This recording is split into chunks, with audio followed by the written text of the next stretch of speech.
Hello, beautiful souls. Welcome back to Pamela's Healing Journey, Trauma to Triumph. Thank you for being here. Have you ever had a moment that was so painful that it forced you to change? I've actually had a couple of these moments in my lifetime.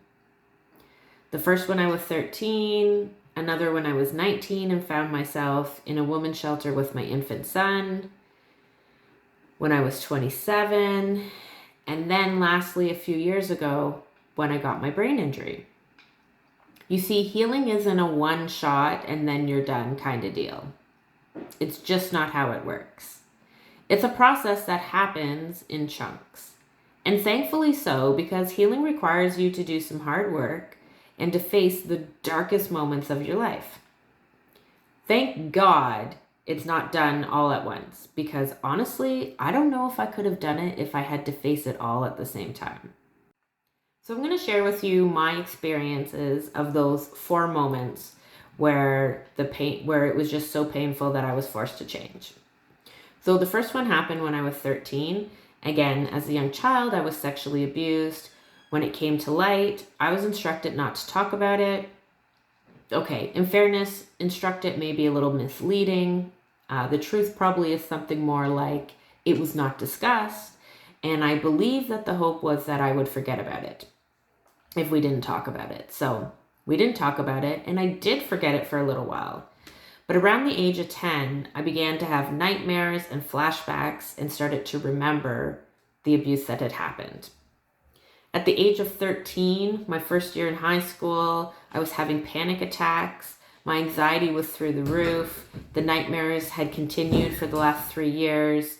I was so depressed, I was suicidal, and I was disassociating so badly that I started drinking vodka during the day at school just to be able to feel something. Now, my disassociation was so bad, just to give you an example, I remember going into classes, sitting down, opening up my notebook, and the next thing I would know, the bell was ringing, signaling that class was over. A 76-minute period of class was over. I would look down, nothing written in my notebook, and I would have zero recollection of what had just happened in that class.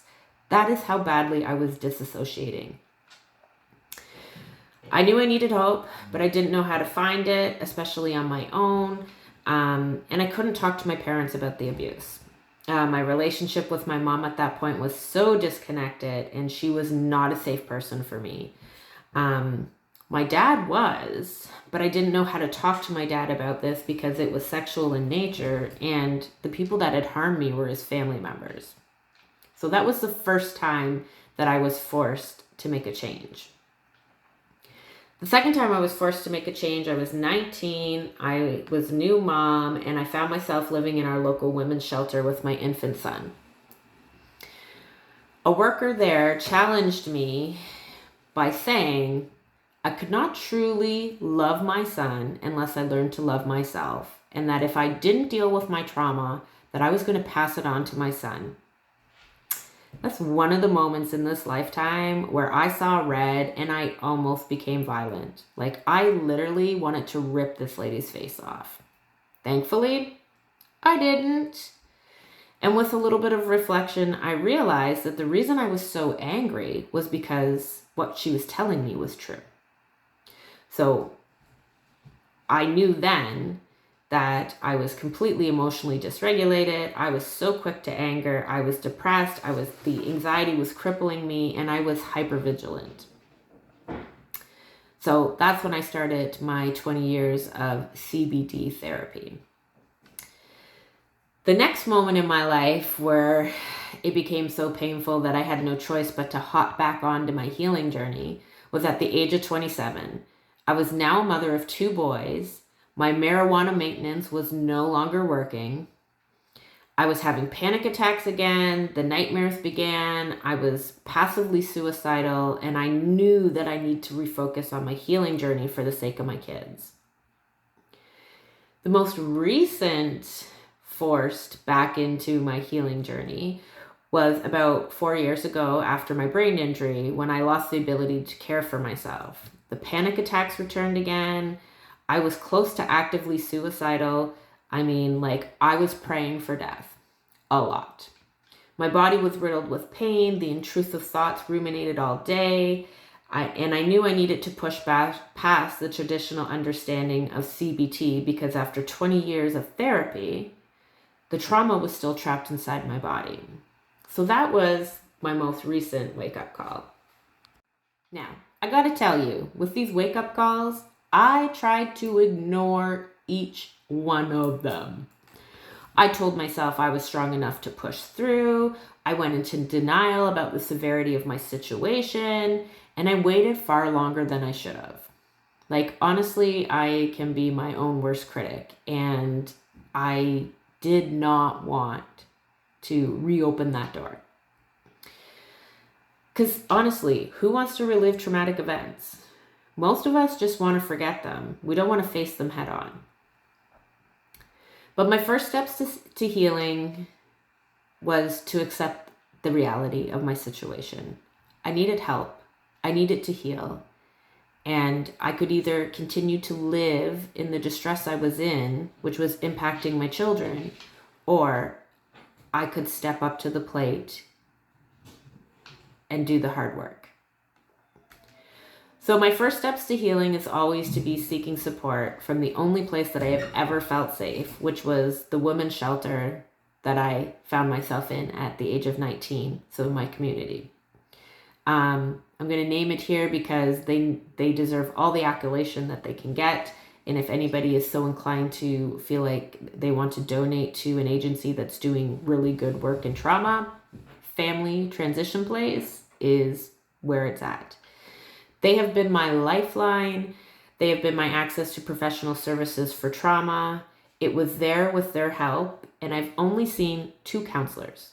20 years, 2 counselors, which is amazing because it makes that ability to be able to call back in a year or call back in 6 months or call back in a year and a half or 3 years and say, I'm ready, I need to work on another piece of this, and not having to restart with somebody new. That is probably one of the reasons that my healing journey has happened and been so successful, is that I've had that constant support from the same people. And so I did not have to spend time and spend some of my beginning sessions building a relationship because I already had a relationship with these 2 therapists. That was key for me. Anyways, where am I? So what did I learn there? I learned a lot about the cycles of abuse. I learned about generational trauma. I learned emotional regulation tools and tricks.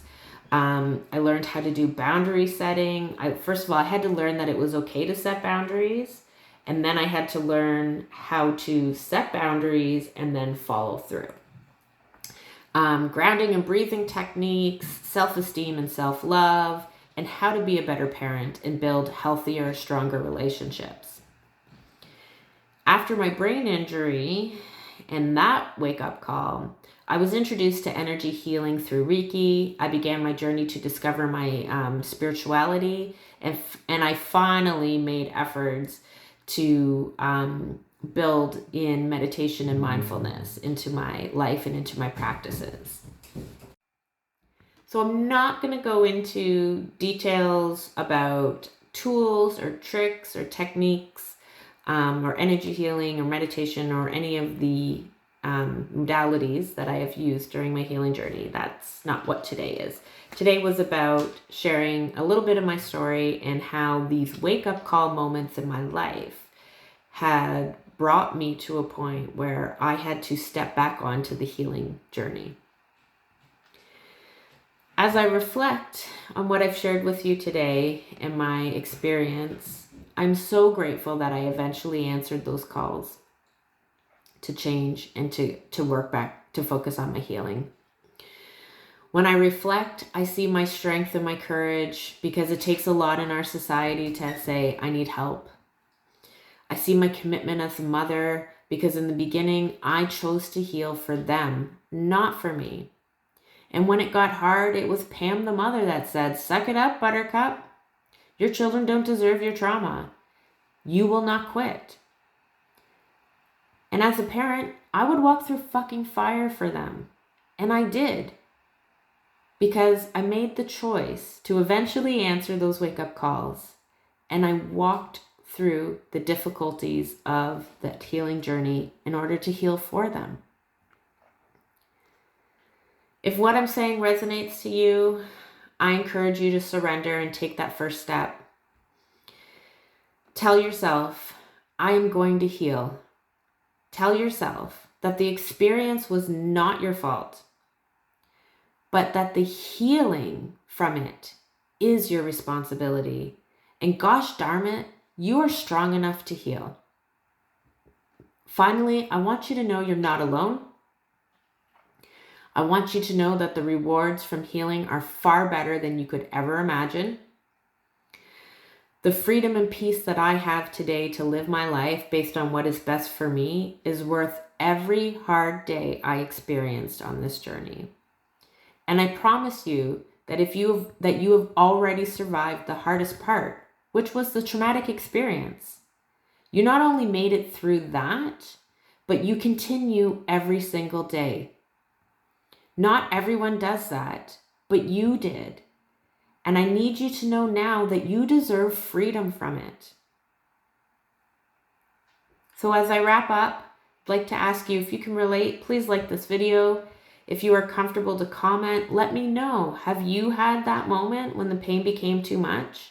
And what did you do? And if you feel like you might need to heal, but you haven't started, ask yourself, what's stopping you? Thank you all that joined today, and thank you all for watching. I do appreciate your support. If you're looking for more healing content, then I would suggest that you subscribe to the channel and hit the notification bell so that you get notified for when the next video comes out. And I'm wishing you all a very blessed day.